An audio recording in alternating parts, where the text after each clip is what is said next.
बिस्मिल्लाहिर्रहमानिर्रहीम, अस्सलाम वालेकुम नाज़रीन, good morning. Programme city at 10 में मैं हूं आपकी मेज़बान अना यूसुफ। और बाहर मौसम कह रहे हैं जी अच्छा खासा खुशगवार है।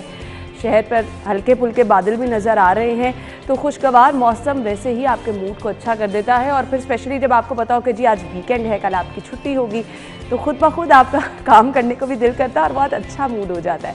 खैर, काम अच्छा करना भी बहुत ज़्यादा ज़रूरी होता है। अब जहां हम वीकेंड मना रहे हैं वहीं पर ताजिर बिरादरी परेशान है। मार्केटें आज बंद हैं क्योंकि जो कोविड की मौजूदा सूरत हाल की वजह से रिस्ट्रिक्शन लगाई गई हैं, उसमें हफ्ता और इतवार जो है मार्केटों को बंद रखा गया है। तो कुछ ताउन आप लोगों का ज़रूरी होता है। अब सवाल ये पैदा होता है कि बहुत सारे लोग कहते हैं कि जी पूरे हफ्ते कोरोना मार्केटों में नहीं जाएगा। तो चलिए जी, जो कुछ भी हो रहा है हमारी सेहत के लिए, हमारी जान की हिफाजत के लिए हो रहा है, तो आप लोग ताउन करते चले जाइए। उम्मीद है कि इंशाल्लाह हमारे सबके मिलजुल के ताउन करने से हालात कुछ बेहतरी की तरफ जाएंगे। सभी लोगों को अपना हिस्सा डालने की ज़रूरत होती है, बजाय इसके दूसरों पर तनकीद करते रहें, खुद जो दिल चाहता है करते रहें। ऐसे काम नहीं चलता जी। कोशिश कीजिए कि आप अपना हिस्सा डालें, दूसरे लोग अपना हिस्सा डालें। आज के शो का बाकायदा आगाज़ कर लेते हैं। सेगमेंट भी शामिल करेंगे, अपने मेहमानों से भी मुलाकात कराएंगे। सबसे पहले मौसम की सूरत हाल।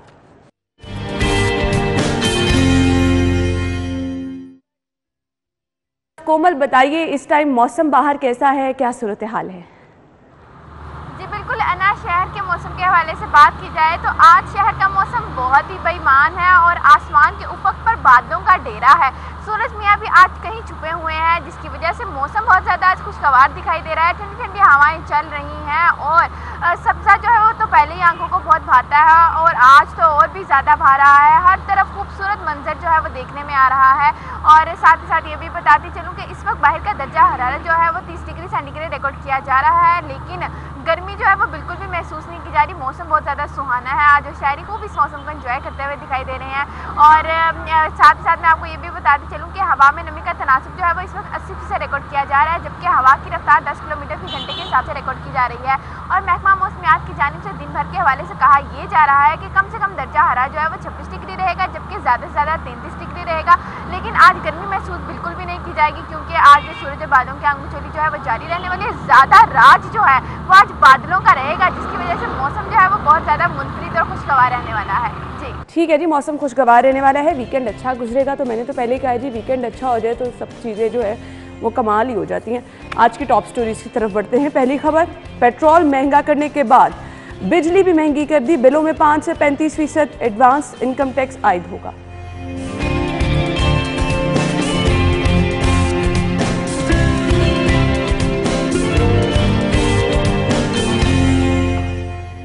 बेरोजगारी के अजदह ने पंजाब को अपनी लपेट में ले लिया। एक साल में बेरोजगारी की शरह में 1.1% इजाफा।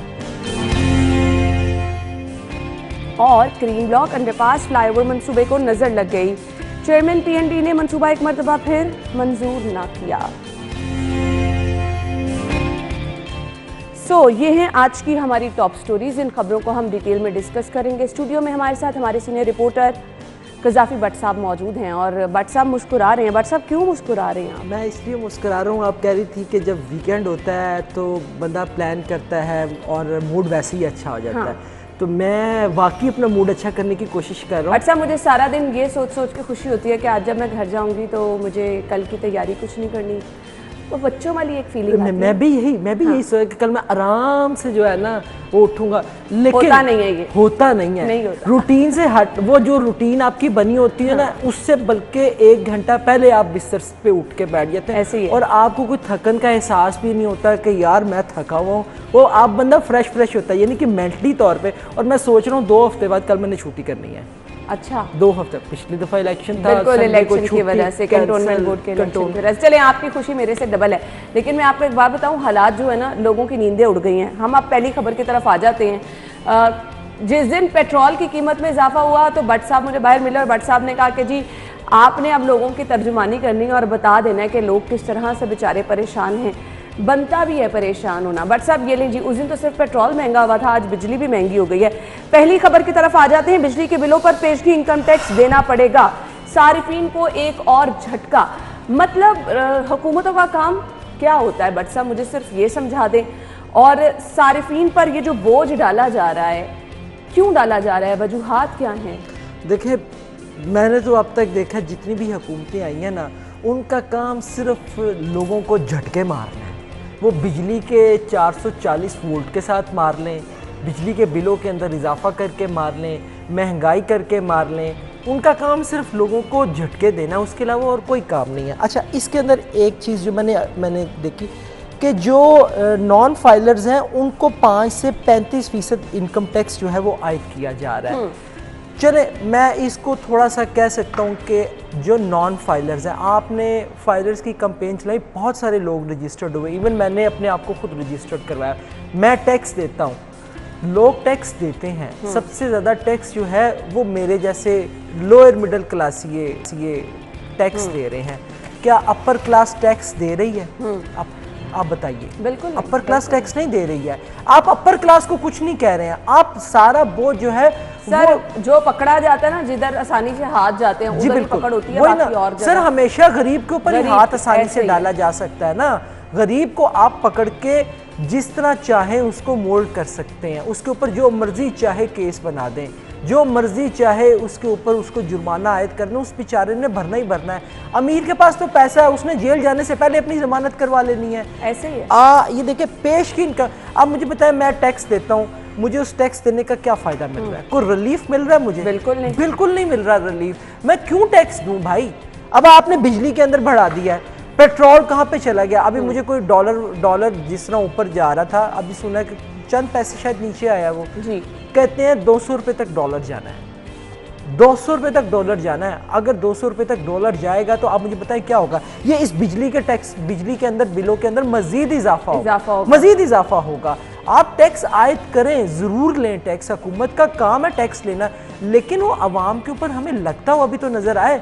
हस्पतालों के अंदर आपको कोई रिलीफ नहीं मिल रहा, कोई अद्वियात नहीं मिल रही, बेड नहीं मिल रहा, एजुकेशन की तरफ आ जाए, कुछ नहीं मिल रहा। अभी आप आगे स्टोरी पे आएंगी, जिस स्टोरी के अंदर है कि हम बेरोजगारी की शरह पे कहाँ पे आ गए हैं, यानी कि लोगों को रोजगार नहीं मिल रहा, लोगों के रोजगार खत्म हो गए हैं। टैक्स क्यों दें? ये वही है ना प्राइम मिनिस्टर, वही है ना कंटेनर पे जो कहते थे बिजली के बिलों में अगर इजाफा हो जाए तो समझें कि आपके हुक्मरान चोर हैं। मैं नहीं कह रहा हूँ, ईमानदारी ऑन रिकॉर्ड बातें, ये ऑन रिकॉर्ड बातें हैं। बिजली के बिल फाड़ के फेंकने, हाँ। ये वही प्राइम मिनिस्टर है, ये वही पीटीआई है जिन्होंने बिजली के बिलों के ऊपर इजाफा हुआ था तो इन्होंने पूरा लाहौर जो है वो, पूरा लाहौर नहीं पूरा मुल्क जो है वो सीज कर दिया था। हर चौकों चौराहों के अंदर, आने जाने वाले रास्तों के अंदर इन्होंने टायर जला के रास्ते। अच्छा मुझे सिर्फ ये बता दें, हर रोज एक चीज महंगी होने की खबर हम अपने नाज़रीन के साथ शेयर करेंगे। हमें जवाब समझ नहीं आता कि जवाब क्या है, लोगों को समझाएं क्या, बताएं क्या, हम माहिरीन की राय भी लेते हैं। और जब बीच में से बात किसी भी चीज़ पर रोशनी डाली जाती है तो सिर्फ और सिर्फ हुकूमत की एक हटदर्मी, मुफाद और कुछ सामने नहीं आता। आप एक चीज़ कर रहे हैं, कोई काम कर रहे हैं, उसका कोई ना कोई पीछे बैकग्राउंड होना चाहिए। अगर आपने बिजली की कीमत में इजाफा किया, इनकम टैक्स अब देना पड़ेगा, कोई सॉलिड इसका रीज़न भी तो बता देना। रीज़न नहीं है ना, मसला तो यही है ना कि किसी के पास भी कोई रीज़न नहीं है, कोई लॉजिक नहीं है, बस टैक्स खजाने को भरना है, बस जेबें भरनी खाली करवा के। यस, आप ये देखें कि मैं वही कह रहा हूँ ना, मुझे टैक्स देने का क्या कोई इंसेंटिव मिल रहा है, कोई फायदा हो रहा है? मुझे नहीं हो रहा फायदा, लेकिन चूंकि टैक्स लेना है गवर्नमेंट ने, वो ले रही है। अभी आप टैक्स की बात कर रही हैं, कल देखें हुकूमत ने जो है वो हातम ताई की कब्र पे कितनी बड़ी लात मारी है, कितनी महंगाई हो गई है। आपने 27 रुपए मजदूर की तनख्वाह में इजाफा किया। मैं कहता हूँ हातम ताई भी अंदर बड़ा काम किया, कब्र के अंदर ना कह रहा जबरदस्त यार, कमाल ही करता, मेरी कब्र से भी लात मार के गवर्नमेंट अगर निकल गई। 27 रुपए इजाफा, यार क्या बात आप कर रहे हैं? आप महंगाई की रेशो देखिए और आप कर क्या रहे हैं ये देखिए। खैर भट्ट साहब, अब इस चीज को छोड़ दें, ये तो खत्म नहीं होने वाली। मैं हर रोज आपको कहती हूँ कि हमारी मजबूरी है, हमने आपको बताना है जो कारनामे हुकूमत सर अंजाम दे रही है, आपके लिए जो एक दिन के बाद एक तोहफा दिया जा रहा है वो पेश करना तो अभी हमारी अब मजबूरी बन चुकी है। हमने आपको बताना है कि आज ये कीमत बढ़ गई, आज ये कीमत बढ़ गई है, लेकिन अब महंगे बिल तो आवाम पे कर देगी। कुछ लेस्को की कारकर्दगी पे भी रोशनी डाल लेते हैं। लेस्को में अंधेर नगरी है, 45 करोड़ रुपए की बिलों में एडजस्टमेंट, ओवर बिलिंग और चोरी को छुपा लिया गया। अब मेरी बात सुनिए, जो लोग अच्छे खासे बिल पे कर रहे हैं वो ओवर बिलिंग की सूरत में, जहां जिन इलाकों में चोरी हो रही है एडजस्टमेंट की सूरत में उन लोगों को बिल भुगतने पर, फिर इनकी कोई पकड़ कर ले, इनसे ही पूछ ले कि ये लोग कैसे काम कर रहे हैं, ये क्यों सारिफीन का हर कोई अपना अपना हिस्सा डाल रहा है ना। आप ये देखिए लेस्को अभी तक कोई मैकेनिज्म ही नहीं बना सका इस बिजली चोरी को। बट साहब किसने बनवाना है? इन्होंने बनाना ना। और मैं आपको बताऊं, इनको पता है बिजली चोरी कहाँ पे हो रही है, पता है इनको बिजली चोरी कहाँ पे हो रही है। ये आपके मुतल्लिका एसटीओ मुतल्लिका इलाके के जो एक्सीएन है, जो वहाँ पे बिलिंग करने के लिए लोग जाते हैं, उनके बगैर हो ही नहीं सकती, हो ही नहीं सकती। तो फिर ये लोग इनकी सरपरस्ती कर रहे हैं, इनको खुली छुट्टी दे दी है कि आप लोगों ने भी जो करना है कर लो, हमारा दिल जो कर रहा है हम हर रोज कर रहे हैं, जो आप कर सकते हैं आप वो कर तो रहे हैं। आप कैसे पकड़ सकती हैं, आप मुझे बताएं, आप कैसे इनकी बाजू रोकेंगी, कैसे रोकेंगी आप नहीं रोक सकते, आप नहीं रोक सकते। मैंने तो लगता मैं इत्थे आके जिस दिन बहना ना, उस दिन गवर्नमेंट दी बुराइयां ही होंदियां, और जो बुढ़ियां औरतां होंदियां बददुआवां देनियां शुरू कर देनियां। अल्लाह करे तेरा सत्यानाश हो जाए। तो जरूर हम अच्छाइयां भी ईमानदारी वाली बात है। मुझे शर्मिंदगी अब होने लग पड़ी है कि यार मैं गवर्नमेंट की मुसलसल तनकीद, लेकिन हैरत यह है कि अब कौन सी कहाँ से खबर लेके आए जिसके ऊपर मैं कहूँ यार गवर्नमेंट ने वाकई बड़ा ज़बरदस्त काम किया, बड़ा रिलीफ मिल रहा है। लेस्को है, अच्छा लेस्को की आप सर बारिश हो जाए, थोड़ी की बारिश हो जाए तो बिजली तड़ी बंद हो जाती है, बिल्कुल ऐसे। उसके बाद कई घंटे बंद रहती है, कई घंटे बंद रहती है, कोई पूछने वाला नहीं है, वो उठा के फोन नीचे रख देते हैं। अब लोग बिजली के बिल देने के बावजूद बिजली उनको नहीं मिलती है, किधर जाएं? आपने कहा हम सिस्टम अपग्रेड करें, वो केड़ा सिस्टम अपग्रेड कर रहे हो? सिस्टम अपग्रेड के नाम पर भी जितने घंटों बिजली बंद रहती है उसका तो कोई पुरसाने हाल ही नहीं है। खैर हमने ब्रेक की तरफ जाना है, जब ब्रेक के बाद आएंगे तो हमने अगली खबर डिस्कस करनी है। फिर अगेन बेरोजगारी के अजह ने पंजाब को अपनी लपेट में ले लिया। 1 साल में बेरोजगारी की शरह कहाँ तक पहुँच गई? मयारे ज़िंदगी बुलंद होने के प्राइम मिनिस्टर साहब दावे कर रहे हैं, अवाम ने रिकॉर्ड गाड़ियाँ खरीदी, ये दावे कर रहे हैं। अब ये बेरोजगारी फिर कहाँ से आ गई है, इस पर बात करते हैं ब्रेक के बाद।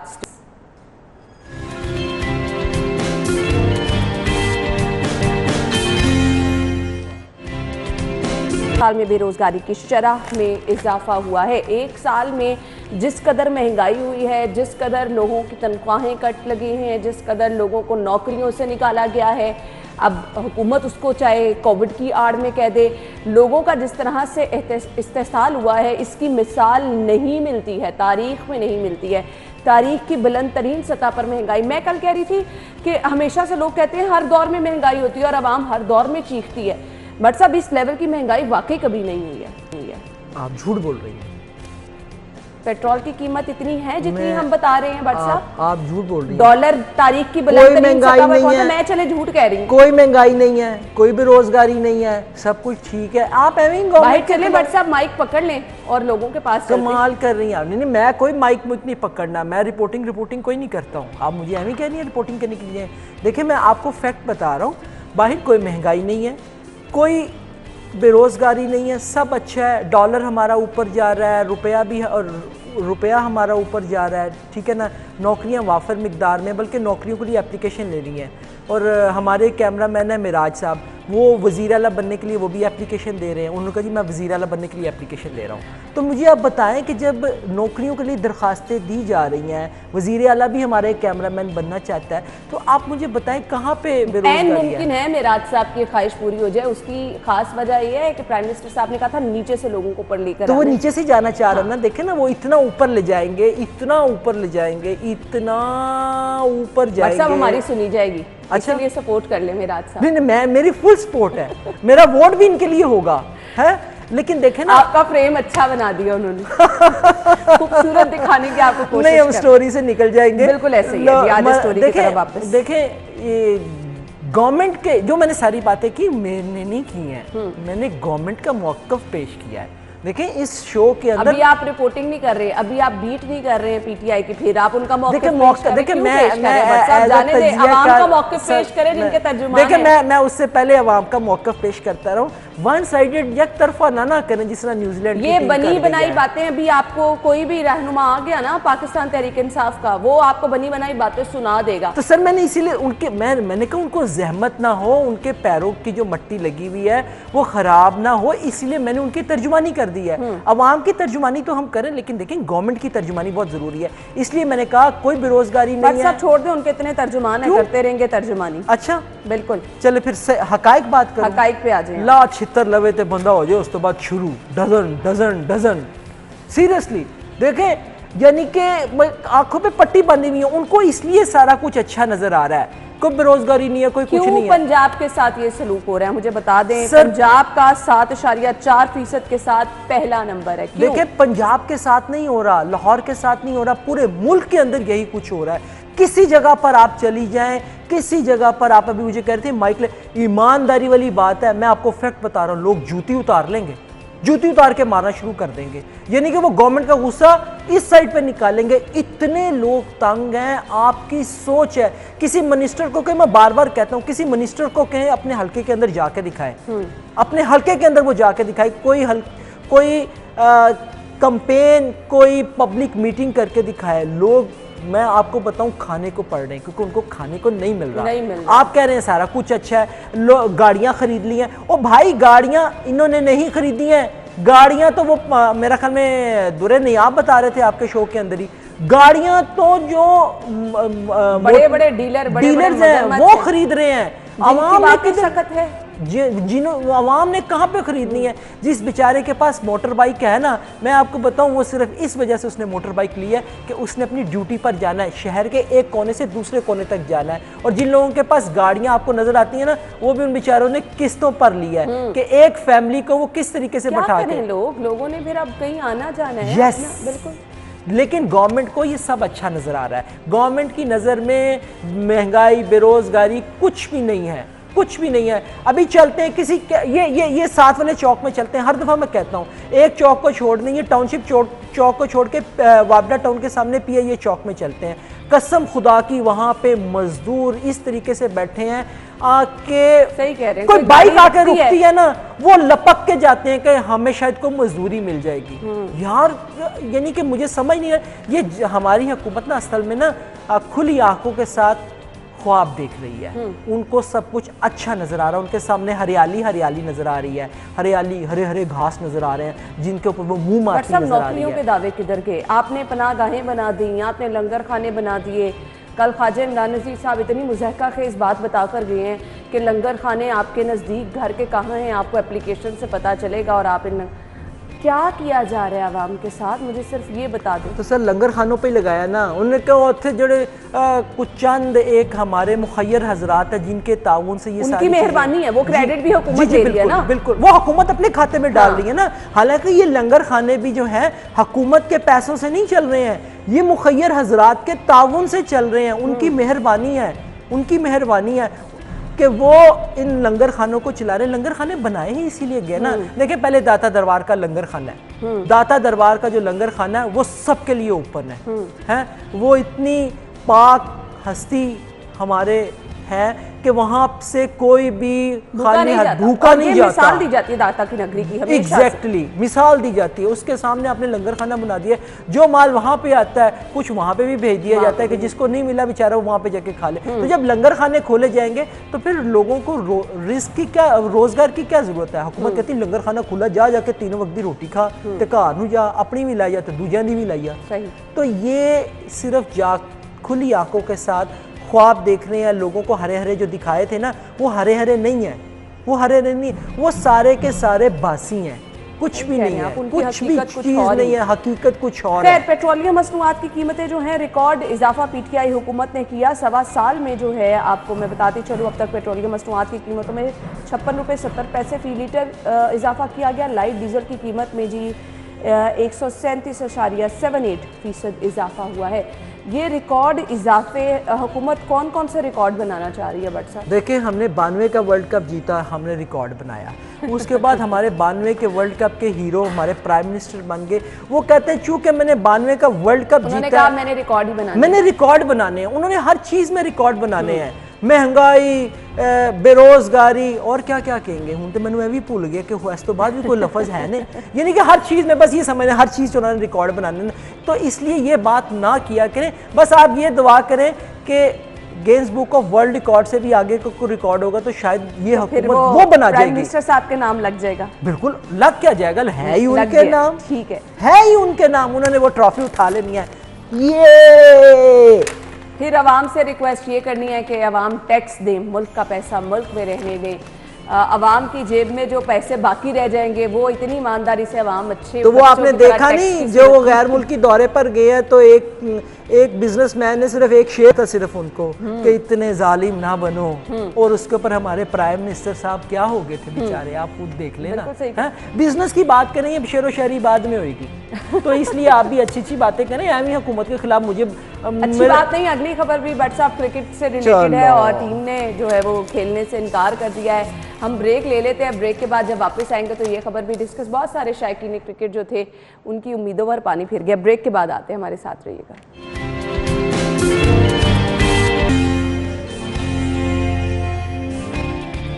ब्रेक के बाद प्रोग्राम में आपको एक बार फिर से खुशामदीद कहेंगे। हाई कोर्ट, वाकई जो शायकीन हैं उनकी उम्मीदों पर तो पानी फिर गया। जी भट्ट साहब। किसने कहा आपको?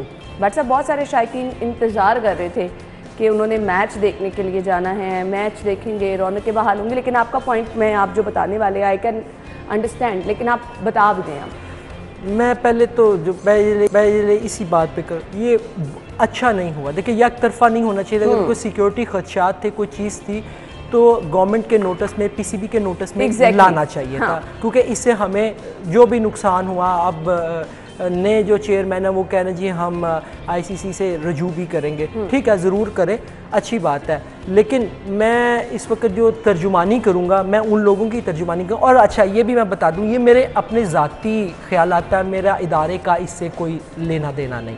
मैंने इसलिए मैं इस दौरे कैंसिल होने से बहुत खुश हूँ। ऑनेस्टली मैं खुद स्पोर्ट्समैन रहा हूँ, क्रिकेट का नहीं, मैं हॉकी का स्पोर्ट्समैन रहा हूँ। और आपको पता है जो स्पोर्ट्समैन होता है उसकी वो यानी कि वो कहाँ पे स्टैंड करता है। लेकिन मैं आपको ऑनेस्ट, मैं इस दौरे से बहुत ज़्यादा खुश हूँ, बहुत ही ज़्यादा। मैं आपको बता नहीं सकता क्यों खुश हूँ, उसकी रीज़न मैं आपको बताता हूँ।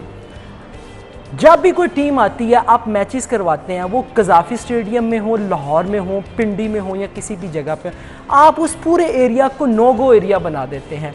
आप ये नहीं देखते कि उस एरिया के अंदर काम करने वाले मजदूर, वेटर्स, दुकानदार किस परेशानी से दो चार होंगे। आपको बिल्कुल ज़रा बराबर इसका ख्याल नहीं आता। आप मुझे बताएं, अभी तक आपने कितने गैर मुल्की दौरे करवाए हैं? आपने गैर मुल्की खिलाड़ियों को भी कितनी की इन्वेस्टमेंट आई है आपके? कितनी की इन्वेस्टमेंट आई है?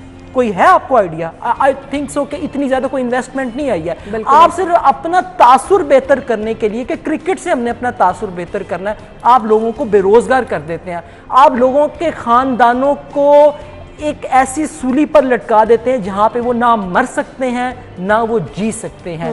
कज़ाफ़ी स्टेडियम में जब मैच होता है, आप उस पूरे एरिया को नो गो एरिया बना देते हैं। गैस आपने बंद कर दी। वहां पे जितने रेस्टोरेंट हैं जिसके ऊपर पता नहीं कितने लोग काम करते हैं, कितने खानदानों का रोजगार उससे वाबस्ता है, आप उन सबको बेरोजगार कर देते हैं। कज़ाफ़ी स्टेडियम में इस वक्त जितने रेस्टोरेंट्स हैं ना वहां पे उन्होंने आधे आधे लोग कर दिए हैं, यानी कि आधे आधे लोगों को फारिग कर दिया।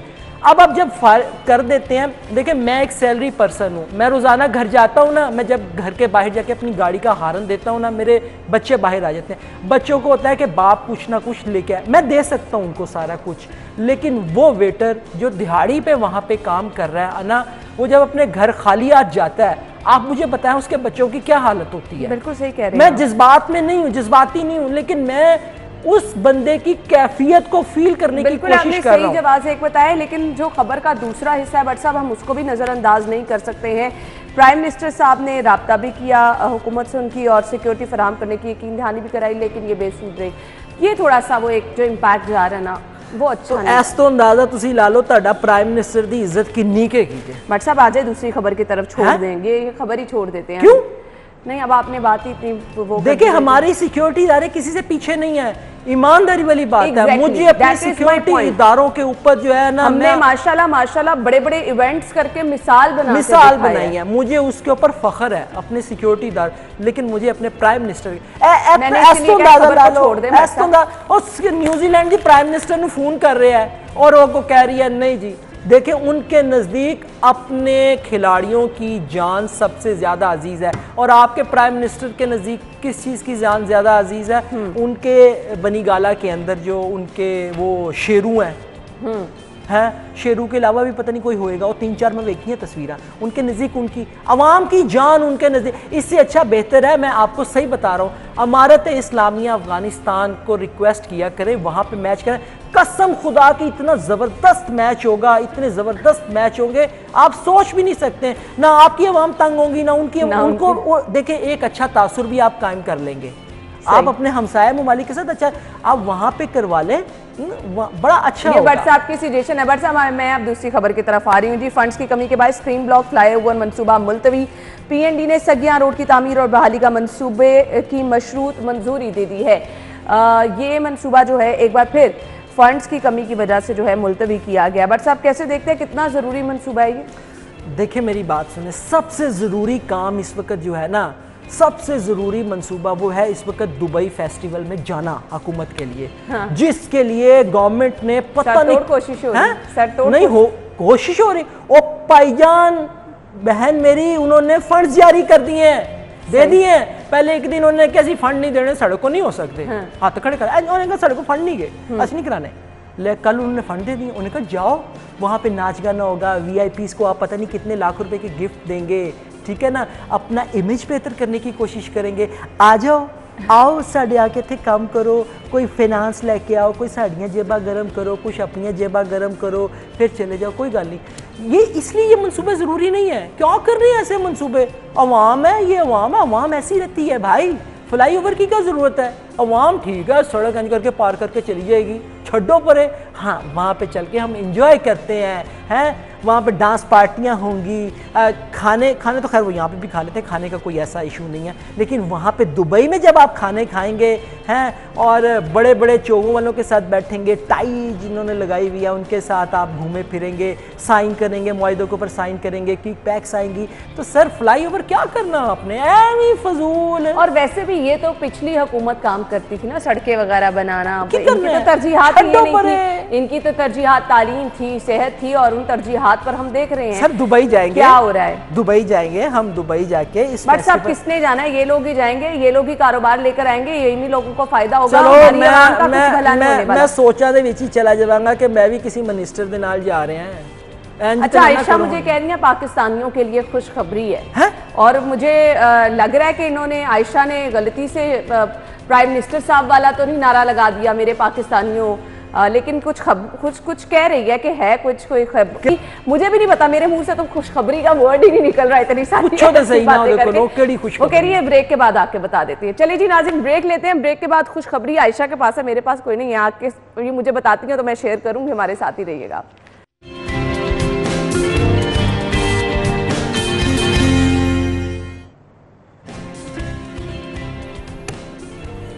ब्रेक के बाद आपको खुशामदीद कहेंगे, और पाकिस्तानियों के लिए खुशखबरी क्या है? बरतानवी सफरी पाबंदियां ख़त्म कर दी गई हैं। ये खुशखबरी है जी पाकिस्तानियों के लिए, बरतानिया जाने के ख्वाहिशमंद पाकिस्तानियों के लिए ये खुशखबरी है। बरतानिया ने पाकिस्तान को रेड लिस्ट से निकाल दिया है। जी भट्ट साहब खुशखबरी है। मैं तो इतना खुश होया था जो मैं शायद मेरा तो ऐसा कोई प्लान नहीं था जाने का, इसलिए मेरे लिए कोई ये खुशखबरी नहीं। मैं क्या शायद मैंने भी बरतानिया का वीज़ा लबन लगा। छड्डो आयशा जी, आयशा ये मैं आपको बताऊं ये बहुत गलत किया आपने। मैंने कहा शायद मुझे भी इस चक्कर के अंदर देखें ढोल बजाए जा रहे हैं रात के, रेड लिस्ट से खत्म हो गया, बरतानिया जा सकेंगे। गवर्नर साहब की कोशिशें हैं क्या ये? बिल्कुल होंगी जी, बिल्कुल होंगी। गवर्नर साहब कर सकते हैं कोशिशें, लेकिन मसला ये है कि इसमें आम पाकिस्तानी के लिए क्या खुशखबरी है, मुझे ये बता दें।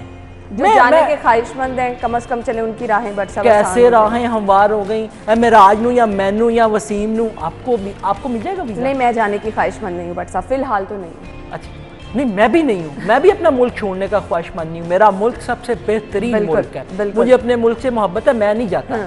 मैं ऑनेस्टली ये कोई बात नहीं, लेकिन अच्छी बात है जो लोग बेचारे बट साहब लेकिन ओवरऑल जो एक इम्पैक्ट जा रहा था, हमने देखा हमारे हमसाया मुल्क के हालात इतने बुरे थे, वो रेड लिस्ट में नहीं था लेकिन पाकिस्तान को रेड लिस्ट में रखा गया। वो एक जो इम्पैक्ट जा रहा था कम से कम चले वो बेहतर हो जाता है। सर ग्रे लिस्ट से निकलेंगे तो फिर मैं मानूंगा। हाँ ये आप सही कह रहे हैं। ग्रे लिस्ट से निकले तो फिर मैं मानूंगा ना, रेड लिस्ट से निकले चले रेड से निकल के ग्रे में फंस गए। अच्छा पहले कहते थे कि सुर्ख जो है ना सुर्ख खतरे का निशान है, ठीक है, लेकिन अब सुर्ख खतरे का निशान नहीं है, अब ग्रे खतरे का निशान है। सुर्ख जो है ना वो इलामत है जिंदगी की। हाँ। आपकी रोगों के अंदर जो खून दौड़ता है वो देखें सुर्ख है, ठीक है ना। कहना सफेद हो गया, मैं तो सफेद खून लबना है, वैसे हुकूमत खून सफेद है जी। बिल्कुल आपने सही कहा, मिसाल के दी जाती है जब किसी के बारे में कोई सोचता नहीं तो जी कहते खून सफ़ेद हो गए हैं। खैर, ये खुशखबरी थी उन लोगों के लिए जिन्होंने बरतानिया जाना है।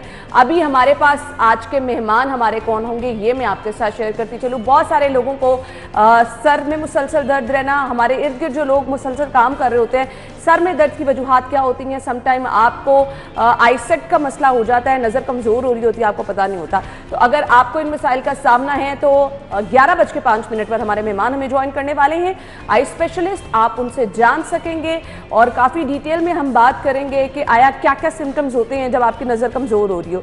अगर आपकी नज़र कमज़ोर है तो कितना ज़रूरी है कि आपने रूटीन चेकअप कराना है। ये सब चीज़ें आज के शो में हम डिस्कस करने वाले हैं। हमने फिलहाल जाना है एक ब्रेक की तरफ। बट साहब थैंक यू सो मच, बहुत बहुत शुक्रिया। मैंने रेड कलर पहना हुआ इसलिए सुर्ख निशान। भट्ट साहब ने जाते जाते एक और टीजर दे दिया जी। हम जा रहे हैं ब्रेक की तरफ।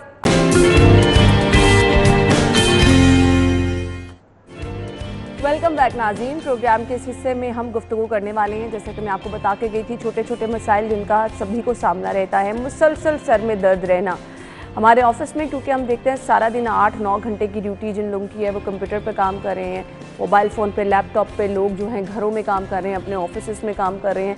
और ये कोविड के दौरान सबसे ज़्यादा मोबाइल फ़ोन का इस्तेमाल हुआ, आईपैड, लैपटॉप, क्योंकि बच्चों ने भी जिसको हमने कहा जी ऑनलाइन एजुकेशन के नाम पर मोबाइल और लैपटॉप वगैरह का इस्तेमाल ज़्यादा शुरू किया। तो बहुत सारे लोग शिकायत ये करने लगे कि सर में दर्द रहना मामूल बन गया, आँखों से पानी निकलना, आँखें रेड हो जाना। ये वो सब चीज़ें हैं जो कि एक अलार्मिंग सिचुएशन है, जो कि आपको ये बताती हैं कि कुछ ना कुछ आपकी नज़र में ख़राबी हो रही है। अनफॉर्चुनेटली बहुत सारे लोग इसको नज़रअंदाज कर देते हैं। घर में जो ख़वातीन काम कर रही होती हैं अक्सर उनको लगता है कि जी वो तो ज़्यादा मोबाइल फ़ोन यूज़ नहीं कर रही हैं, लेकिन एक स्पेसिफिक एज में जाके मुसलसल अगर आपके सर में दर्द रह रही है तो उसकी कोई रीज़न है। आपका डॉक्टर को चेकअप कराना कितना ज़रूरी है, आँखों का चेकअप जो है इसकी अहमियत क्या है, टाइम टू टाइम अगर आप चेक करा रहे हैं तो ये कितना ज़रूरी है। वो लोग जिनकी ऑलरेडी आईसेट वीक है वो जानते भी हैं, वो भी जाना ज़रूरी नहीं समझते हैं। तो उन लोगों के लिए जो विज़िट है डॉक्टर का टाइम टू टाइम वो कितना ज़रूरी है, इस पर भी हम रोशनी डालेंगे। वजूहात क्या होती हैं आँखों में जो बिनाई में जो ख़राबी पैदा हो जाती है उसकी, और फिर उसका परमानेंट हल क्या होता है, ये हम सब जानने की कोशिश करेंगे। स्टूडियो में हमारे साथ जो हमारे मेहमान मौजूद हैं, तारुफ करवाना चाहूँगी, प्रोफेसर डॉक्टर मोहम्मद मोइन साहब ने ज्वाइन किया है और इनके बारे में मैं आपको बताती चलूँ, head of I department Lahore general hospital से इनका ताल्लुक है। अपने मेहमान को खुशामदीद कहेंगे। अस्सलाम वालेकुम डॉक्टर साहब, क्या हाल चलें आप? ठीक है डॉक्टर साहब, थैंक यू सो मच, बहुत बहुत शुक्रिया। सबसे पहले आगाज़ कर लेते हैं कॉमन प्रॉब्लम जिसका हर दूसरे बंदे को सामना रहता है, सर दर्द। क्या वजूहात नॉर्मली इसकी होती है? आई थिंक इस वक्त का बहुत इंपॉर्टेंट क्वेश्चन यही है कि सर में दर्द की क्या वजूहात है। आंखों के डॉक्टर होने के तरफ से मैं यही कहूँगा कि सर में दर्द आंखों की एक मेन कॉज है कि जिसकी वजह से सर में दर्द होता है, लेकिन उसके अलावा और भी हैं। क्योंकि आप सर देखें, सर के साथ आपका दिमाग लगा हुआ है, आंखें लगी हुई हैं, आपके साइनसेस लगे हुए हैं, और ऑब्वियसली आपका दिमाग जो है वो सोता भी है, काम भी करता है। आपका दिमाग एक मशीन की तरह है, गाड़ी की तरह सारा दिन चलाते रहें और रेस्ट ना करें तो गर्म हो जाएगी। तो लोग समझते हैं कि हम 24 घंटे 24/7 काम करेंगे तो शायद हमें हेडेक ना हो, लेकिन वो डेफिनेटली होता है, ये पॉसिबल नहीं है। तो रात का सोना, रेस्ट करना नंबर 1 आता है। मेरे पास मरीज आते हैं आंखों में कुछ नहीं निकलता, लेकिन हम बाद में पूछते हैं तो जी सोते ही नहीं हम तो घंटा सोते हैं, 2 घंटे। जिस तरह आपने कहा मोबाइल का यूज़ है या फिर सारा दिन कंप्यूटर है, ऑनलाइन छोड़ते ही नहीं है बच्चे, वही ऑनलाइन क्लासेस हैं, लेकिन उसके अलावा बाकी चीज़ें हैं।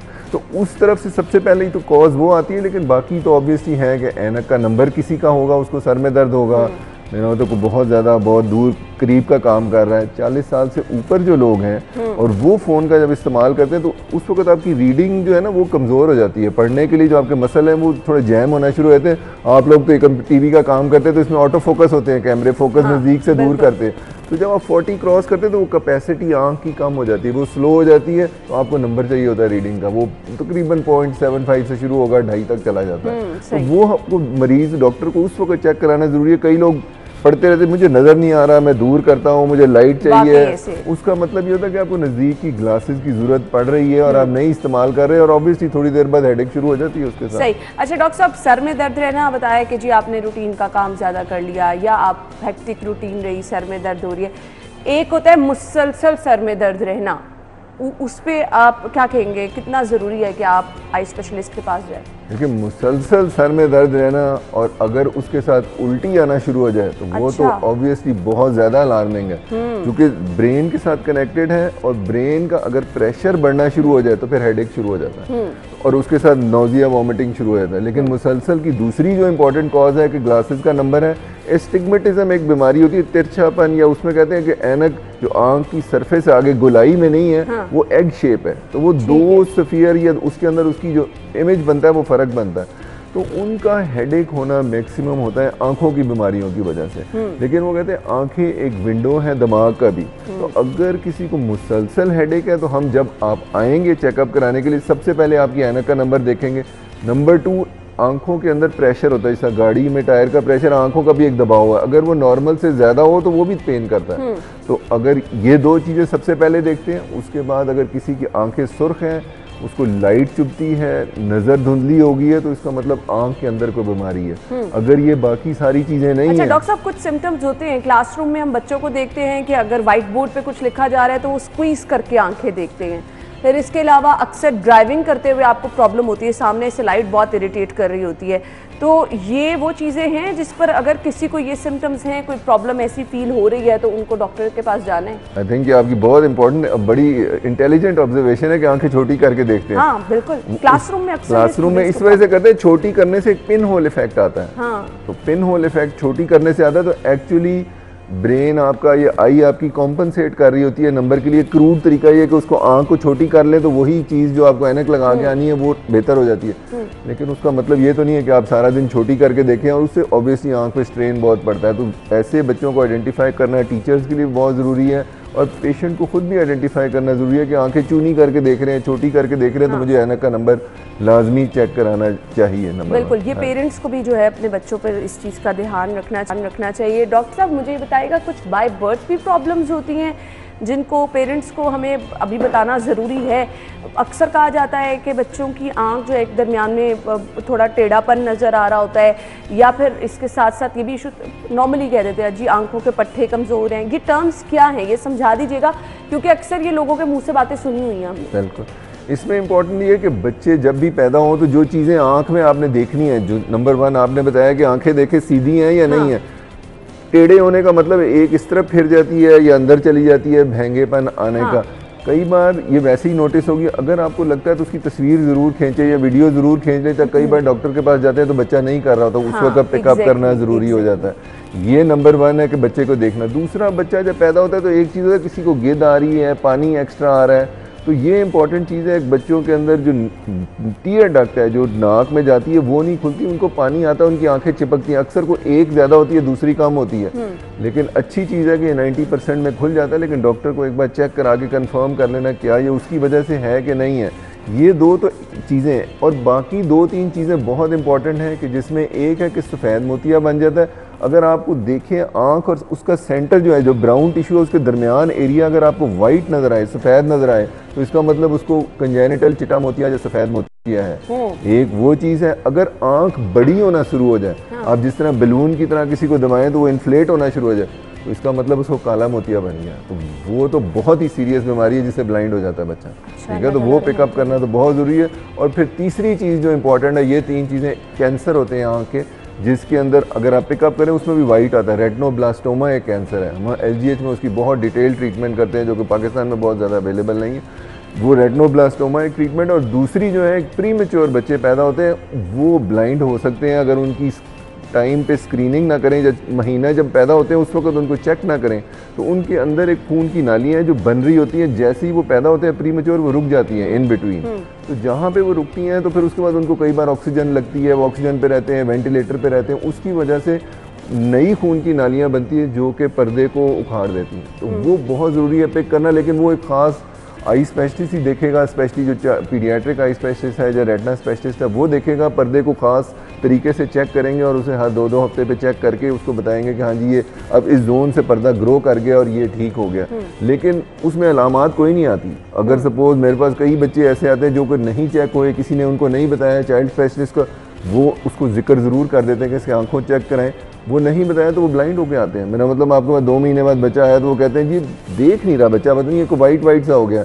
हम चेक करते हैं, बड़ा डिटेल करते हैं, उसका अल्ट्रासाउंड करके देखते हैं, तो बाद में पता लगता है कि वो अनफॉर्चुनेटली वो एक विंडो था ट्रीटमेंट का, हमने मिस कर दिया और वो हम पकड़ सकते थे अगर हमने पकड़ लिया होता। तो वो रेटिनोपैथी एक प्री मैच्योरिटी है, प्री मैच्योर बच्चों के अंदर ये चीज़ ज़रूर चेक कराना, आंखों का चेक कराना लाजमी है। लाजमी है। अच्छा डॉक्टर साहब, एक आम लोगों की परसेप्शन है कि अगर आपके बच्चे को या किसी बड़े को भी एक दफ़ा ग्लासेस लग गई हैं तो वो पूरी ज़िंदगी के लिए हैं।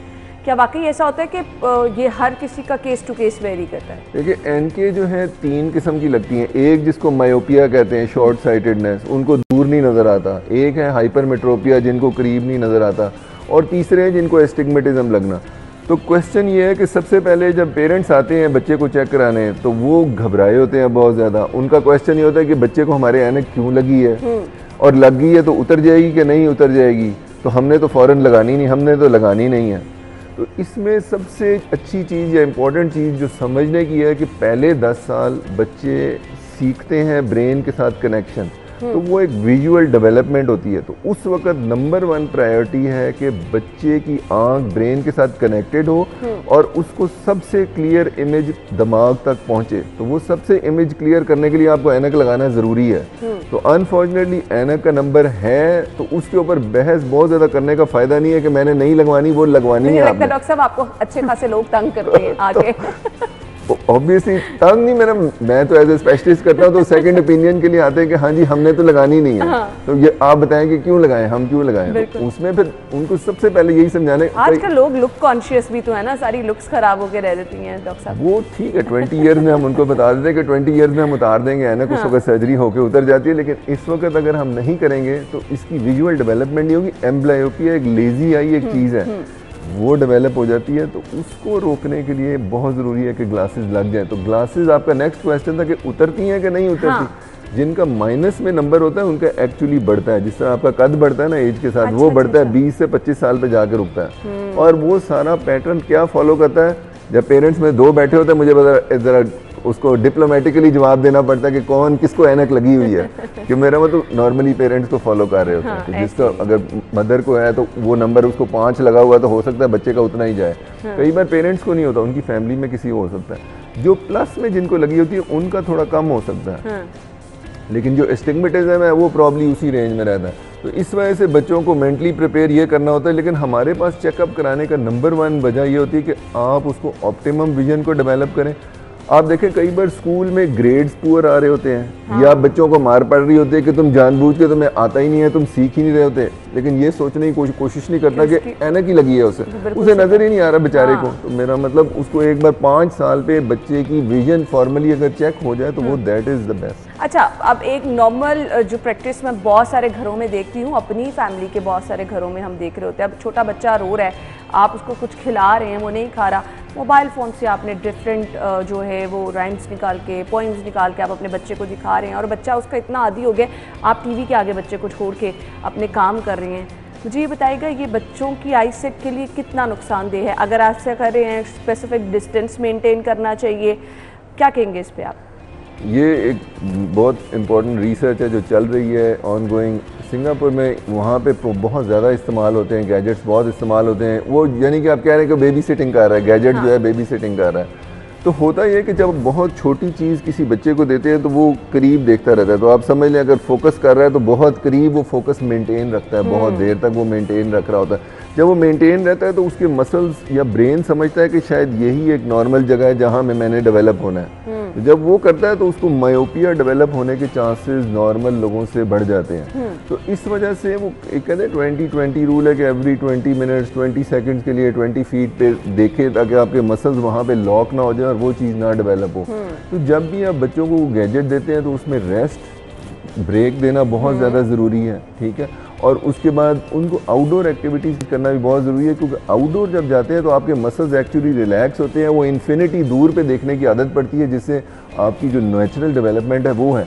उसके अलावा एज सच जो चाइल्ड स्पेशलिस्ट हैं वो आपको बताएंगे कि बच्चों को एज सच फ़ोन के साथ एक एडिक्शन अलहदा होना शुरू हो जाती है, सोते नहीं है, हेडेक्स हो जाते हैं, क्रैंकी हो जाते हैं, वो चीज़ें एक अलहदा चीज़ें डेवलप हो जाती हैं। सही जी, हमारे साथ डॉक्टर साहब मौजूद हैं, हम गुफ्तगू का सिलसिला आगे भी बढ़ाएंगे और हमने पूछना है कि जी जो आपकी हमने ये चीज़ें तो डिस्कस कर ली कि मुसलसल नज़रअंदाज करने से जो आंखें जो प्रॉब्लम हो सकती हैं आईसाइट वीक होने की, लेकिन अब कुछ सुवेयर किस्म की प्रॉब्लम डायबिटीज़ के पेशेंट हैं, उनके लिए क्या एहतियात होती है, ये सब चीज़ें हम डिस्कस करेंगे। फिलहाल ब्रेक का कहा जा रहा है, ब्रेक के बाद आपको ज्वाइन करते हैं।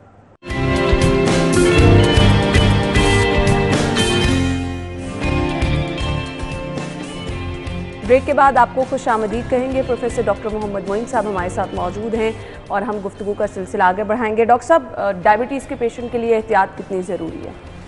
देखिए, डायबिटीज़ एक ऐसी बीमारी है, आप उसकी जितनी मर्जी ट्रीटमेंट कर दें, वो नंबर 1 खून की नालियों में आपकी सारी उम्र रहती है और इस वजह से मरीज़ को सारी उम्र आँखों का चेकअप कराना ज़रूरी। जिसको ना हो उसको हम साल में एक बार देखते हैं, लेकिन जिसको बन जाए तो उसको फिर आप 3-3 महीने पे देखते हैं। नेक्स्ट क्वेश्चन ये कि करती क्या है? हाँ, एक तो सफ़ेद मोतिया जल्दी बनता है शुगर वाले मरीजों में लाजमी, ठीक है। दूसरा, आपका पर्दा जो होता है जहाँ पे आपका इमेज बनता है या रेटिना है, उसके ऊपर खून के धब्बे बनना शुरू हो जाते हैं, खून की नालियाँ थोड़ी सी लीक कर जाती हैं, आप समझ लें उनके अंदर थोड़े थोड़े सुराख हो जाते हैं, हल्की हल्की लीकेज होती है शुरू में जब स्टार्ट होता है। जब ऑब्वियसली वो फ्लो में आना शुरू होता है तो फिर उसमें वो जो सुराख है वो थोड़े से बड़े हो जाते हैं, तो फैट्स जो है ना बॉडी की, वो ब्लड की, वो उसमें लीक करना शुरू होती है। तो पर्दा जो है ना, आप नॉर्मली एक ख़ास मिकदार में उसकी अमाउंट वेटनेस है, लेकिन वो ज़्यादा वेट होकर मोटा होना शुरू हो जाता है। सही। ये एक कंडीशन है शुगर में। दूसरी है, शुगर खून की छोटी नालियाँ बंद भी करता है, उसको कहते हैं माइक्रोवैस्कुलर एक्लूजन। वो करे तो खून की नई नालियाँ, जिस तरह आप कह दें कि दरख्त मुरझा गया है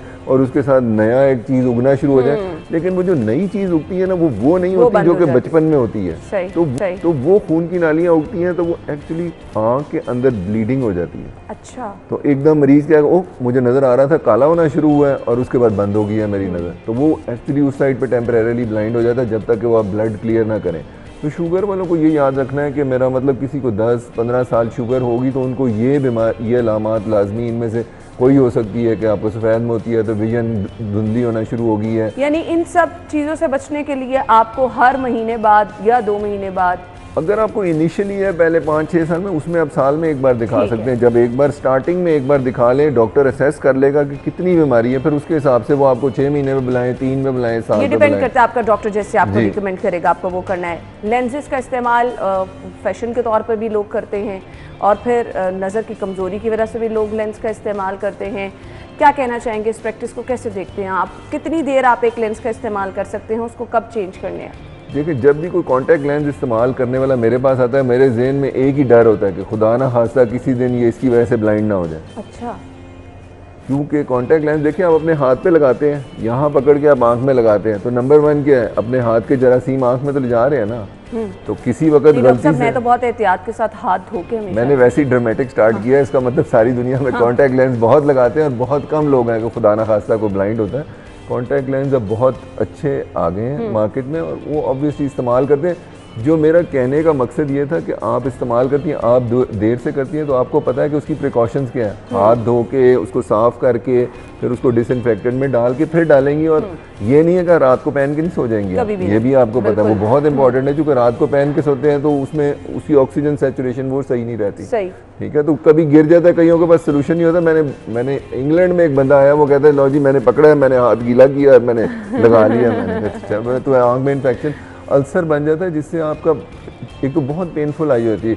कई लोगों को ऐसे भी देखा है, कॉस्मेटिक कॉन्टैक्ट लेंस है, वो शादी की तैयारी कर रहे हैं, उनको इन्फेक्शन हो गई, आँख रेड हो गई, वो तो 2-3 हफ्ते ठीक ही नहीं होती उसके बाद, और उसके बाद परमानेंट आपकी विजुअल थोड़ी सी ड्रॉप हो सकती है, कॉर्निया के ऊपर स्कार बन जाए। तो ये तो चीज़ें वैसे हैं, लेकिन ऑब्वियसली कॉन्टैक्ट लेंस एक बहुत यूजफुल चीज़ है। कई बीमारियाँ हैं जिनमें इस्तेमाल होती है केरेटोकोनस में, और उसके साथ एक्चुअली विजन बहुत अच्छी नज़र आती है। मैंने तो जो स्पोर्ट्स प्लेयर्स हैं उनको बहुत मोटी ऐनक लगी हो, वो लगाएं तो उसके साथ बहुत अच्छा नज़र आता है। तो आपको जब बच्चा इस वक्त हो, जब वो कॉन्फिडेंट हो जाए, उस वक्त देना चाहिए। बच्चे आते पूछते हैं कि 10 साल का बच्चा इसको लगा दें, मैं कहा लगा तो सकते हैं, लेकिन इसने कुछ कर दिया तो फिर उसका वाली वायरस कौन होगा। तो बेहतर है जब आप शुरू करें तो आपके एरिया में आपके साथ आपके फ्रेंड्स हों या पेरेंट्स या कोई और लोग हों जिनको लगाने आते हों, तो वो आपको ट्राई कर सकते हैं। कई बार आप लगाते हैं, आपसे उतरता ही नहीं है, आपके साथ शायद हो जब शुरू में लगाया हो तो वो एक चीज़ है जिसको एक कंट्रोल्ड एनवायरनमेंट में स्टार्ट करना चाहिए और उसकी लर्निंग हो तो फिर ऑब्वियसली इट्स वेरी गुड। अच्छा, कुछ लोग फैशन लेंस का भी इस्तेमाल, कलरफुल होते हैं, और आप उसको तो लगाने में एहतियात कर रहे हैं ना, आपको पता है कि इसको कितने टाइम के लिए यूज़ करना है, बाद में इसको आपने वेस्ट कर देना है। कोई स्पेसिफिक टाइम होता है, चाहे आप जितनी मर्जी अच्छी क्वालिटी के लेंस ले लें? इसमें मैक्सिमम मतलब वो कहते हैं कि मेरा मतलब आप ओवरनाइट भी लगा सकते हैं, लेकिन आई स्पेशलिस्ट कभी भी उससे एग्री नहीं करते। तो उसमें यही है कि मिनिमम जितना टाइम है, जितना रिक्वायर्ड है उतनी देर के लिए लगाएं। कॉन्टैक्ट लेंस अच्छी क्वालिटी का लगाएं। जो कई बार जो केमिकल कलर्ड लगाए होते हैं, ये क्वालिटी अगर पुअर हो, उनमें कई बार देखने में आया कि उनमें इन्फेक्शन होने के रिस्क ज़्यादा होते हैं, ठीक है। और तीसरी चीज़ है, जो भी कॉन्टैक्ट लेंस यूज़र हैं उनको एलर्जी हो सकती है कॉन्टैक्ट लेंस और उसके सोल्यूशन से, या उनको ड्राई आइज हो सकती हैं, जो कि इंपॉर्टेंट चीज़ है। उनको लुब्रिकेंट की इस्तेमाल करनी पड़ सकती है, या जब वो लगा रहे हैं तो कोई उससे इन्फेक्शन हो सकती है। तो ये 3 चीज़ें हैं जो कि बहुत इंपॉर्टेंट है। और जब आप लगाते हैं तो आपको एक कंफर्ट टाइम होता है, शुरू में 2-3 घंटे आप लगा सकते हैं, 3-4 घंटे बाद में आपको इरिटेशन तो फिर आपको उतार लेना चाहिए उस वक्त। जैसे आपकी कंफर्टेबल बढ़ता जाए तो फिर आप उसको बढ़ा सकते हैं। सही। डॉक्टर साहब, मार्केट में आपको बहुत ज़बरदस्त स्टाइल की ग्लासेस अवेलेबल हैं। हम वो ग्लासेस इम्प्रेस होकर लेते हैं कि यार ये बड़ा अच्छा लग रहा है, लेकिन उसके ग्लास की क्वालिटी अक्सर हम बहुत सारे लोग जो हैं वो नहीं देखते। तो क्या ये आपकी आंखों के लिए नुकसानदेह है? सन ग्लासेस जो मार्केट में ऐसे ही आम आपको मिल रहे हैं, उसमें देखें एक तो यूवी प्रोटेक्शन की अलग चीज़ आती है, लेकिन क्वालिटी ऑफ ग्लास ऑब्वियसली एक बहुत, अब देखें एक बहुत नाइकॉन है, ये आप तो काम ही यही करते हैं, तो उसमें ऑब्वियसली हर चीज़ का सेल इसी वजह से होता है कि शीशा बहुत अच्छा है।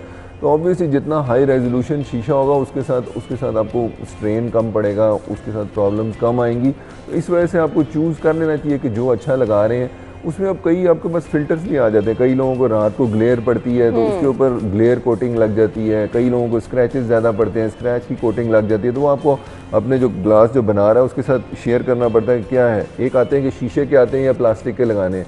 अब ज़्यादा प्लास्टिक के लगते हैं कि लाइट वेट है उसके हिसाब से, तो आपको वो लगाने की ज़रूरत पड़ती है। फिर कई लोगों को एक्चुअली फ्रेम के साथ एलर्जी भी हो जाती है, तो कई बार वो रिमलेस फ्रेम आ जाते हैं। कई चीज़ें हैं जो कि मार्केट में अवेलेबल है। और तीसरी चीज़ आती है कि जिन्होंने ग्लासेस नहीं लगाने, सर्जरी तो एक चीज़ ऑप्शन एक मौजूद है आपके। मेरा तो जिनका माइनस में नंबर है, 20 ईयर्स एज है उनकी, या 25 तक है, जब नंबर कामयाब सर्जरी है, लोग कहते हैं उससे उस बाद में आंखों में टेढ़ापन सा आ जाता है। टेढ़ी तो बिल्कुल नहीं होती, उसके साथ जो चीज़ आ सकती है, कई लोगों का नंबर दोबारा आ सकता है। अच्छा। कई लोगों को थोड़ी देर के लिए वक्ती तौर पे ड्राइनेस आ सकती है।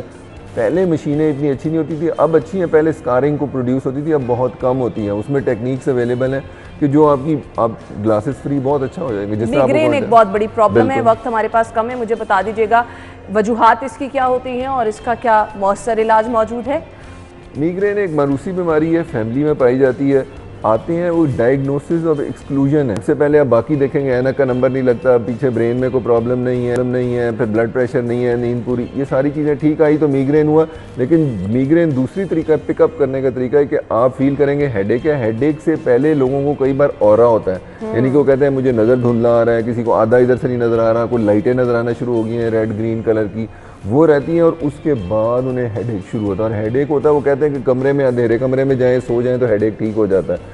कई लोग ये लाइटें हैं उससे फ्लिकर जिनसे होती है उनसे मिग्रेन ट्रिगर हो जाता है। कई लोगों को कंप्यूटर की स्क्रीन से ट्रिगर होना शुरू होता है। कई लोग ब्राइटनेस जो है वो कंप्यूटर स्क्रीन की सही एडजस्ट ना करें, उससे मिग्रेन, तो वो जिनको होता है उनके लिए बहुत बड़ी डिसेबिलिटी बन जाती है, क्योंकि उनसे काम ही नहीं होता, अपना कॉन्सेंट्रेट नहीं कर सकते। इस वजह से उसको आइडेंटिफाई करना और उसके जो ट्रिगर्स हैं उनको एक्सक्लूड करना। अगर आपको ऐनक का नंबर लगता है तो वो लाजमी लगाएं, ठीक है। अगर आपको सनलाइट चुभती है तो उसके लिए सन ग्लासेस लाजमी लगाएं उसके लिए। और अगर किसी चीज़ खाने पीने से होता है या कंप्यूटर की किसी चीज़ से होता है उसको सॉर्ट आउट करें। अगर ना ठीक हो तो फिर ये आई स्पेशलिस्ट को दिखाएं या फिर न्यूरोलॉजिस्ट को दिखाएं, जिनको कंटिन्यूस रहता है, उनको लिए ट्रीटमेंट है, दवाइयाँ भी दे सकते हैं, बोटॉक्स का इंजेक्शन भी लगता है, 2-3 सही। लेकिन आपको टाइमली डॉक्टर के पास जाना है। Thank you so much doctor साहब, बहुत ज़बरदस्त चीज़ें आपने हमारे साथ शेयर की। आई होप के लोग जो हमें कह रहे हैं आपने स्पेशल सेगमेंट करना है और ये चीज़ें पूछनी है, तो ऑलमोस्ट हम तमाम चीज़ें जो है वो कवर कर चुके हैं। थैंक यू सो मच, बहुत बहुत शुक्रिया आपके वक्त के लिए।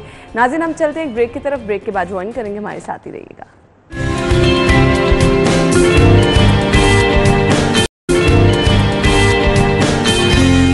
वेलकम बैक नाज़रीन। ब्रेक से पहले डॉक्टर साहब हमारे साथ मौजूद थे और आपकी बिनाई के लिए आपको किन किन चीज़ों का ख्याल रखना है वो तो हमने डिस्कस कर लिया।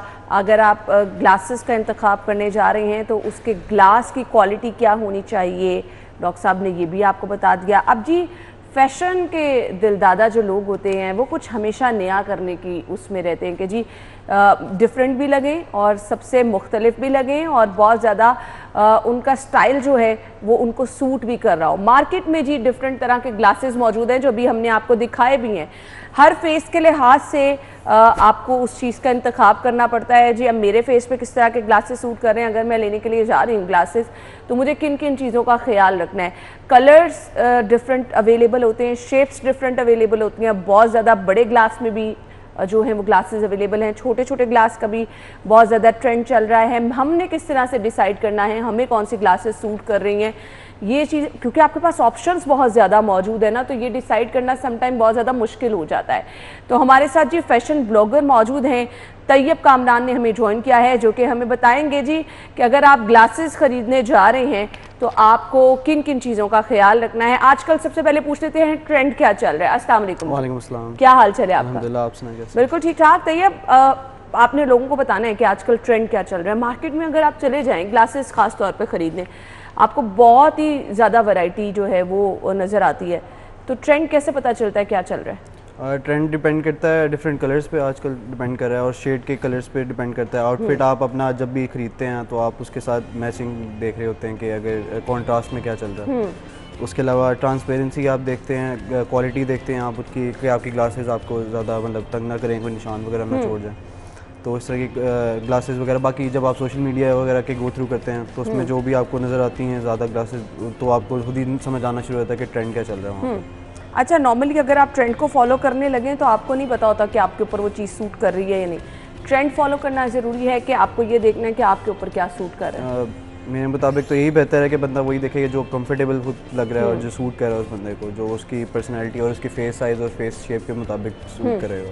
अच्छा जी, किस तरह के फेस पे, अगर आपका फेस गोल है तो आपको ग्लास की कौन सी शेप जो है, राउंड में भी ग्लासेस चल रही हैं, चौरस फ्रेम भी होते हैं, आपको अगर आपका फेस लंबा है तब कौन सी ग्लासेस का आपको सिलेक्शन करनी है, ये बता दीजिएगा। अगर फेस आपका ओवल है तो प्रेफरेबल यही होगा कि आप राउंड ग्लासेस और ज़्यादा बड़ी ग्लासेस ना लें। राउंड फेस पे आपको राउंड ग्लासेस भी सूट कर जाती हैं और रेक्टेंगुलर ग्लासेस भी सूट कर जाती हैं। उसके अलावा अगर आपका फेस थोड़ा हार्ट शेप का है, मतलब आपका जॉ भी है और आपके यहाँ से थोड़ा फ्लैट भी है, तो उसके लिए आपको स्लीक सी होती हैं, बिल्कुल स्ट्रेट ग्लासेस होती हैं, वो स्क्वायर, थोड़ी सा स्क्वायर शेप होता है उनका, तो प्रेफरेबल यही होता है कि आप उस तरह की ग्लासेस लें। सही। अच्छा, मुझे ये बता दीजिएगा, कलर्ड शेड के जो हैं वो अवेलेबल होते हैं मार्केट में, ब्लू भी है, ब्लैक भी है, रेड भी, ब्राउन भी, तो ये आपको क्या अपनी पसंद पे आप जैसे कंफर्टेबल हैं सिलेक्ट कर सकते हैं? डिपेंड करता है, अगर मेरा आउटफिट मैच कर रहा है, अगर उसमें दो कलर के डिफरेंट शेड्स हैं और अगर मुझे ग्लासेस उस तरह की मिल रही है जिसका शेड का कलर कुछ और है, उसके ग्लास के कलर का उसके दोनों मैचिंग हो रही है, तो मैं ज़रूर अभी जब आप आए थे आपने ग्लासेस पकड़ी थी, मैं चाहूँगी हमारे नाज़रीन को दिखा दें, और आपने जब ये ग्लासेस ली तो आपने क्या सोचा? ये मेरी ग्लासेस हैं जी। एक तो इनका सारा फ्रेम ट्रांसपेरेंट है, और इसका जो टिंट है वो डार्क ब्लू है। मैं प्रेफरेबल यही करता हूँ कि यहाँ तो ब्राउन मेरा शेड आइस के कलर जब मेरा वायर देख रहा हूँ तो ब्राउन हो या ब्लू हो, क्योंकि वो थोड़ा मेरी आइस को थोड़ा इजीनेस देता है, कामनेस देता है। ट्रांसपेरेंट इसलिए क्योंकि ब्लैक और ब्राउन सारे मेटल फ्रेम्स वगैरह यूज़ करके मैं काफ़ी देर से बोर हो गया। अच्छा, यानी आपने ग्लासेस लेने से पहले इतनी सारी चीज़ों को देखा, फिर आपने लगा के भी देखा होगा कि आपको सूट कर रही है? बिल्कुल, मैंने ट्राई किया था। मैं खुद बड़ा फैनेटिक हूँ उस चीज़ का, ग्लासेस का। मेरे पास कोई डिफरेंट कलर्स की डिफरेंट शेड और डिफरेंट डिज़ाइन काफ़ी ज़्यादा पड़े हुए हैं। ये भी लेटेस्ट मैंने अभी भी लिया और मेरी फेवरेट बनी हुई आज के लिए, क्योंकि इसका शाइन भी नज़र आती है, उसकी क्वालिटी भी बहुत अच्छी है। सही।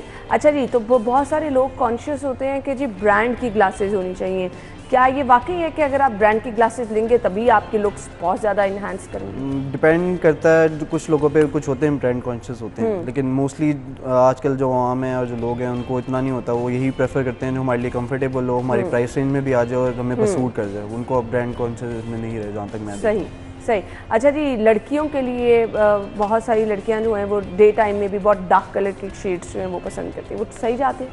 हाँ, सूट कर जाते हैं डे टाइम में, बल्कि कॉन्ट्रास्ट जब जाता है तो डार्क जो शेड्स होते हैं उनकी पिक्चर्स वगैरह में। अच्छा, आपका कलर कॉम्प्लेक्शन जो है वो भी मैटर करता है कि अगर आपका कलर बहुत ज़्यादा डार्क है या बहुत ज़्यादा एक्स्ट्रा आपका कलर वाइट है तो आपको कुछ चीज़ों का ख्याल रखना चाहिए अपने शेड्स खरीदते हुए? फ्रेम का कलर अगर आप देख सकते हैं तो ज़रूर देखें। अगर कोई मेटल फ्रेम है तो अगर वो डार्क मेटल होता है तो वो बहुत ही जेट ब्लैक कलर हो जाता है, कुछ लोगों को वो नहीं अच्छा लगता। अगर वाइट फ्रेम्स होते हैं, कुछ लोगों को वाइट फ्रेम सूट नहीं करता, ग्लासेस बेशक जो मर्जी कलर का हो, तो कुछ होते हैं लोग उनको जो इस तरह से भी कॉन्शियस होते हैं कि हमारे कॉम्प्लेक्शन के साथ नहीं चल रहा है, ऐसा नहीं चल रहा, लेकिन ऐसे अगर ओवरऑल देखा जाए तो ग्लासेस का इतना कोई मैटर इशू नहीं होता कि आप कुछ भी ले सकते हैं। आपको अगर सूट कर रहा है तो आप ज़रूर पहनें। सूट कर रहा है तो आप ले सकते हैं। अच्छा, बच्चों के लिए भी ग्लासेस जो है मार्केट में बड़ी अवेलेबल होती हैं, तो उसमें भी आपको बच्चों के फेस वगैरह के शेप देख के ही लेनी चाहिए ग्लासेस? बच्चे होते हैं वो तो शौकीन होते हैं, उनको जो अच्छा लगता है वो तो वो पहन लेते हैं, लेकिन अगर घर वाले उनको लेके दे रहे हैं, उनकी फैमिली कोई लेके दे रही है तो उनको डिपेंड करता है। अगर होते हैं थोड़े हेल्दी किड्स होते हैं उनके लिए थोड़ी स्लीक सी होती है ग्लासेस। अगर कोई बहुत थिन होता है उनके लिए अगर बड़ी ग्लासेस लें तो उनको लगता है कि मुंह से। अच्छा, नॉर्मली हम लोग इस चीज़ को बहुत लाइट लेते हैं कि जी ये हमारे ग्लासेस तो कोई भी हम लगा सकते हैं, ड्रेस अच्छा होना चाहिए, आपके पास बाकी एसेसरीज अच्छी होनी चाहिए। क्या वाकई बहुत अच्छी ग्लासेस आपकी पर्सनालिटी को एक नया सा रंग दे देती हैं? डिपेंड करता है, आउटफिट पर ज़रूर डिपेंड करता है। अगर उस तरह की ग्लासेस आपके उसके ऊपर मैच करेंगे तो आपको नई लुक एक दे देती है, यूनिकनेस आपको फिर फील होती है और बाकियों को भी फील होती है। ग्लासेस बहुत बड़ी एक्सेसरी है आजकल, बहुत ज़्यादा इम्पैक्ट पड़ता है उसके आउटफिट के। यानी आपको ओवरऑल एक पूरा पैकेज चाहिए होता है। आपकी ड्रेसिंग भी मैटर करती है, उसके अकॉर्डिंग आपकी कौन सी ग्लासेस जा रही हैं ये भी मैटर करती हैं। अगर आपको कोई पर्सनालिटी पसंद है जो कि कुछ बहुत डिफरेंट, जैसे कि भी हम पिक्चर्स भी चला रहे हैं, किसी को फवाद खान बहुत पसंद है तो फवाद खान की तरह की किसी ने ग्लासेस लगा ली हैं, ज़रूरी नहीं आपको अच्छी लगे, आपके आउटफिट के साथ, वेदर कंडीशंस के साथ, आपके अपने फेस की शेप के साथ, ये सब चीज़ें जो हैं बहुत ज़्यादा मैटर करती हैं। इसलिए आपको इन्हीं चीज़ों का ख्याल रखना भी चाहिए और यही तैयब भी बता रहे हैं। तैयब, मैसेज क्या देना चाहेंगे देखने वालों को? मैसेज में ये देना चाहता हूँ कि अपनी आइज़ की प्रोटेक्शन बहुत ज़रूरी है। अगर आप वगैरह के रिलेटेड अगर आप बाहर कहीं जा रहे हैं तो आप ज़रूरी नहीं है कि आप ट्रेंड फॉलो करें और या कुछ और फॉलो करें कि आपके दोस्त क्या पहन रहे हैं क्या पहन रहे हैं। आपकी कंफर्टेबिलिटी और आपकी कामनेस और आपकी जो आपको जो सूट कर रहा है बेसिकली आपको वो देखना चाहिए। और क्वालिटी बहुत मैटर करती है, इम्पैक्ट बहुत उससे ज़्यादा क्वालिटी मैटर करती है। आप ब्रांड कॉन्शियस ना हो, अच्छी क्वालिटी की चीज़ खरीदें जो कि आपकी आंखों के लिए नुकसानदेह भी ना हो। हमारा पहला सेगमेंट भी इसी से रिलेटेड था कि आपने सबसे ज़्यादा ये चीज़ ज़रूरी देखनी है कि आप एक चीज़ से नुकसान ना उठाएं और फैशन के चक्कर में आपको ये लग रहा हो कि जी ये बहुत मुझे सूट कर रही है, इसका क्वालिटी भी अच्छी नहीं है, लेकिन ये आपको सूट कर रही है तो आप इसका इस्तेमाल करते रहेंगे, आपकी आंखें उससे मुतासर हो सकती हैं। थैंक यू सो मच, बहुत बहुत शुक्रिया आपके वक्त के लिए। नाज़रीन, ब्रेक के बाद हम वापस आते हैं।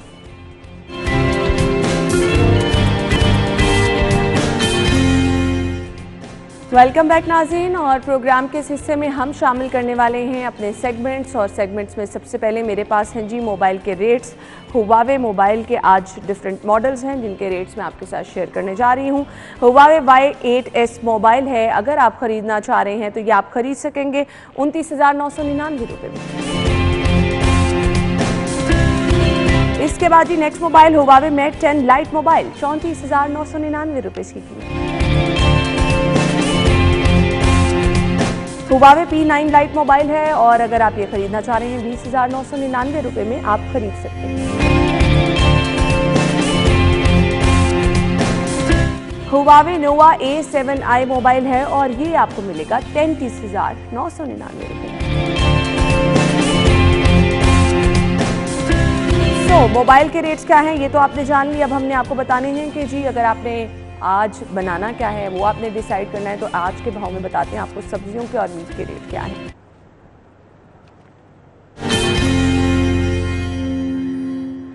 मार्केट में हसनैन मौजूद हैं, उनकी तरफ चलते हैं। हसनैन, बताइएगा सब्जियां किस कीमत में मिल रही हैं? आज सब्जियों की कीमतों की अगर बात की जाए तो सरकारी नरकनामों में और ओपन मार्केट में फ़रोख्त होने वाली सब्जियों के जो रेट्स हैं आज उनमें मामूली जो फ़र्क है वो देखने में आया है। जैसे कि अगर अदरक चाइना की बात की जाए सरकारी नरकनामों के मुताबिक वो 320 रुपये किलो है, लेकिन ओपन मार्केट में वो 350 रुपये फ़ी किलो में फ़रोख्त हो रही है। आलू की बात की जाए तो जो सरकारी कीमत है वो 55 रुपये है, ओपन मार्केट में 65 रुपये किलो तक फ़रोख्त हो रहा है। प्याज की बात की जाए तो जो प्याज है जी सरकारी कीमत 50 रुपये और ओपन मार्केट में 60 रुपये फ़रोख्त हो रहे हैं। अगर बैंगन की बात की जाए तो जो सरकारी कीमत है वो 65 रुपये है, लेकिन ओपन मार्केट में 80 रुपये फ़रोख्त हो रहे हैं। इसी तरह अगर बात की जाए जी फूल गोभी की तो जो सरकारी कीमत है वो 80 रुपये है, लेकिन ओपन मार्केट में 90-95 रुपये किलो में फ़रोख्त हो रही है। इसी तरह सब्ज़ मिर्च जो है वो अव्वल वो सरकारी कीमत 100 रुपये है, ओपन मार्केट में 120 रुपये फ़ी किलो के हिसाब से फ़रोख्त हो रही है। इसी तरह खीरा फार्मी जी सरकारी कीमत 50 रुपये है, लेकिन ओपन मार्केट में 60 रुपये फ़ी किलो फ़रोख्त हो रहे हैं। जो लहसुन चाइना है जो सरकारी कीमत है 240 रुपये है, ओपन मार्केट में 260, 70 और 75 रुपये फ़ी किलो तक फ़रोख्त हो रहे हैं। इसी तरह मेथी की बात की जाए, सरकारी कीमत 207 रुपये है, लेकिन ओपन मार्केट में 230-240 रुपये फ़ी किलो में फ़रोख्त हो रही है। अगर बात की जाए मटर की जी, जो सरकारी कीमत है वो 260 रुपये है, ओपन मार्केट में 280 रुपये फ़ी किलो फ़रोख्त हो रहे हैं। लीमू की जो बात की जाए, जो सरकारी कीमत है वो 200 रुपये है, लेकिन ओपन मार्केट में वो 220-230 रुपये फ़ी किलो में फ़रोख्त हो रहे हैं। इसी तरह घिया कद्दू की अगर कीमत की बात की जाए तो सरकारी कीमत 100 रुपये है, ओपन मार्केट में 110 और 120 रुपये फ़ी किलो फ़रोख्त हो रहे हैं। अरवी की बात की जाए तो जो सरकारी कीमत जो है वो 45-50 रुपये है, ओपन मार्केट में 60 रुपये किलो तक फ़रोख्त हो रही है। ठीक है जी, थैंक यू हसनैन, आपने हमें कीमतें बता दी सब्जियों की। मीट रेट मेरे पास है ज़ैनत शॉप पे, अगर आप जाएंगे बीफ पर केजी आप खरीद सकते हैं यहाँ पर जी 600 रुपये में, और इसी तरह से बीफ मिन्स आपको मिलेगा 706 रुपये किलो में।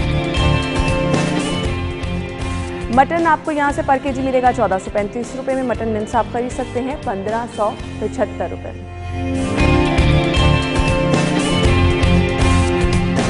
चिकन के रेट क्या हैं? जिंदा मुर्गी गवर्नमेंट रेट के मुताबिक, सरकारी निर्खनामे के मुताबिक 204 रुपये किलो में अवेलेबल है। इसका बना हुआ गोश्त 296 रुपये किलो में आप मार्केट से खरीद सकते हैं। और इसके बाद आ जाइए, हमारे पास एग रेट्स हैं। सबसे पहले रिटेल प्राइस के मुताबिक अंडों की खरीदारी आप 179 रुपीज़ में कर सकते हैं।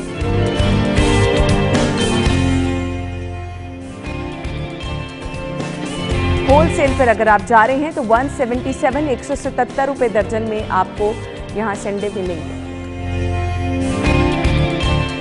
इसके बाद ये गोरमे के रेट क्या है? 178 रुपये दर्जन में आप अंडों की खरीदारी गोरमे पे अगर आप जा रहे हैं तो कर सकते हैं। अब आपको हम बताएंगे आप बचत कैसे कर सकते हैं अपने सेगमेंट बचत बाजार में। ऑल्दो आज मार्केटें बंद हैं, लेकिन आपने अगर शॉपिंग करनी है ऑनलाइन शॉपिंग कर सकते हैं। ब्रांड हमारे पास पहला है जनरेशन, अगर आप यहां जाएंगे अप टू 50% ऑफ है। Outfitter up to 50% off. Ethnic up to 50% of.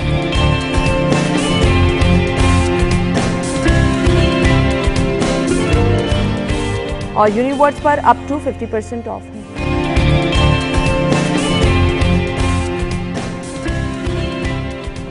इस सेगमेंट की तरफ चलते हैं, जान लेते हैं माल का हाल।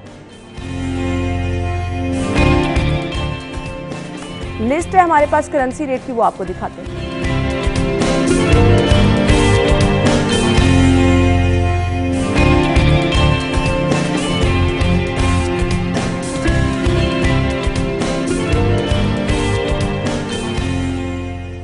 प्रोग्राम का वक्त खत्म हो चुका है। हैव अ गुड वीकेंड, अपना बहुत सारा ख्याल रखिएगा। इंशाल्लाह मंडे को आपसे मुलाकात होगी। इजाजत दीजिए, अल्लाह हाफिज़।